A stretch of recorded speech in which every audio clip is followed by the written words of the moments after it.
Bonjour les camarades, aujourd'hui nous allons faire la recette de la kesra, le harsha, le pain de l'Est algérien. Didi, là tu nous l'as fait à la kabyle ou à la borj bouararaj?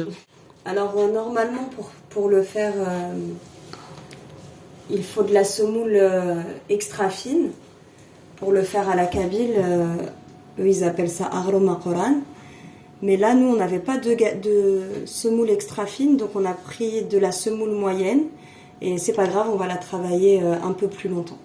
3 verres comme ça de semoule moyenne, ou extra fine si vous avez. 1/3 de mesure d'huile d'olive ou d'huile normale, ou un mélange des deux, selon ce que vous avez. Une mesure d'eau, j'ai mis dans ce bol, mais j'ai toujours mesuré avec ce verre. Donc un verre comme ça d'eau, une cuillère à café de sel et une demi-cuillère à café, la moitié d'une cuillère à café de levure boulangère. Donc on verse la semoule d'un côté, on va verser l'huile d'olive, voilà. On va mettre la levure et le sel. Voilà.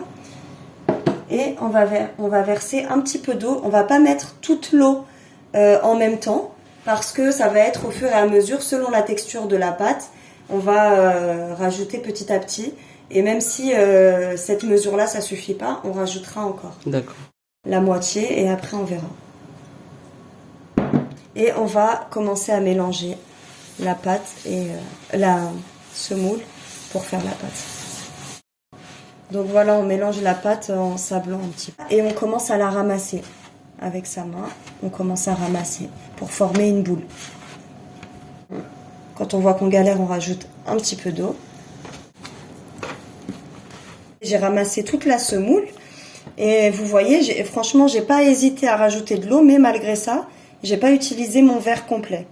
Donc vraiment, mettez-le au fur et à mesure. On a de la semoule moyenne, donc on va bien travailler la pâte pendant au moins un petit quart d'heure, jusqu'à ce qu'on obtienne une pâte, une boule bien lisse. On a pétri pendant un quart d'heure, et voilà. Là maintenant, on a une pâte bien lisse. Donc j'ai laissé reposer la pâte. Voilà, donc on va essayer de former tant que possible un cercle. Donc on va l'étaler. C'est important l'esthétique. Il ne faut pas oublier de faire plein de trous avec la fourchette, partout. Sur les bords aussi. Le tagine il est chaud. Je pose la kesra dessus, mais du côté où j'ai fait les trous avec les fourchettes. Et on fait les trous de l'autre côté aussi. On la tourne comme ça à chaque fois, jusqu'à ce que ça soit dur. Et quand on sent qu'elle est dure, on va la retourner. Voilà, donc j'appuie un petit peu de tous les côtés pour qu'elle se dore bien. Je fais avec un torchon parce que c'est chaud.